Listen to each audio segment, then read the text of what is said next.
strike. A week of war that left Iran stunned and bloodied. Trump had set a deadline for diplomacy, but few expected the Israeli sucker punches that have left Tehran reeling.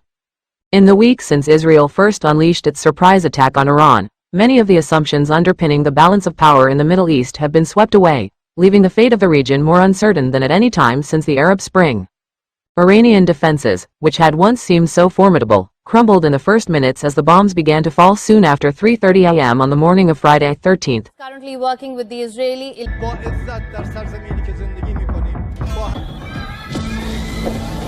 Like the Palestinians of Gaza, the people of Tehran now know what it is like to look upwards and see Israeli drones hovering above them, and to receive evacuation orders from the Israel Defense Forces, IDF, on social media, telling them when to abandon their own homes.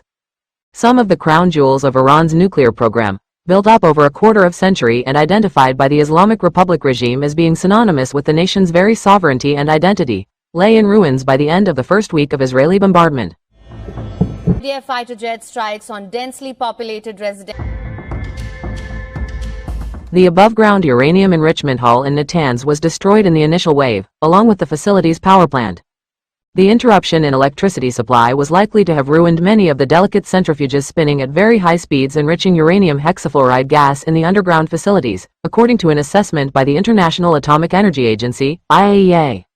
The nuclear complex outside the ancient city of Isfahan was also pounded in one of the opening salvos, which hit its uranium conversion plant and another facility for making nuclear fuel for reactors. Nations have also claimed that Tehran has downed Israeli night. Satellite images emerged showing these sites pockmarked with holes.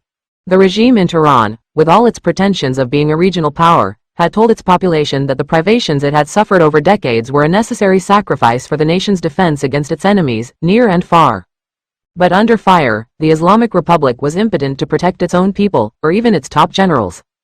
The Iranian leadership appears to have stuck to the conventional wisdom that Israel could not destroy Iran's deeply buried facilities such as the underground chambers at Isfahan and more importantly the Fordow enrichment plant, built into the side of a mountain, without U.S. help.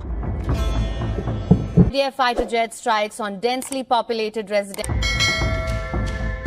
That assumption, at least, did turn out to be half true. By Monday, Israeli bombs appeared to have burrowed their way down to the Isfahan subterranean facility, but after a week, Israeli officials were still saying they needed U.S. help to do significant damage to Fordow. What Iran did not expect was that Benjamin Netanyahu would start the war without U.S. participation in the attack. Israeli officials said they had received a tacit green light from Donald Trump and guarantees of assistance in defense, though not in offense.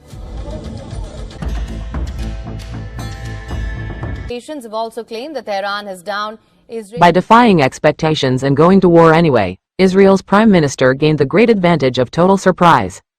Iranian intelligence had been lulled into complacency by plans for a sixth round of U.S.-Iran negotiations due to take place last Sunday, and by Trump's public remarks warning that an Israel attack would blow the chances for his own diplomacy. Iran's spies would have also noted that Netanyahu's son's wedding was due on Monday, and that the prime minister was planning to take a few days off. Surely the long-threatened war would wait. Attack by Israel. The incident occurred as a targeting Tel Aviv and Haifa. When the bombs began to fall on Friday then, the shock was absolute. The first wave killed the head of the Revolutionary Guards, Gen Hossein Salami, and the Army Chief of Staff, Maj General Mohammad Bagheri, the nation's top military commanders, among several generals targeted. 6 of Iran's nuclear scientists were also killed, most if not all by airstrikes on their homes. By the end of the week, the Israelis claimed to have killed 14 scientists in an attempt to wipe out Iran's nuclear know-how. That's what we can say. Don't forget to support our channel by liking, commenting, sharing and subscribing. We thank you all for your support.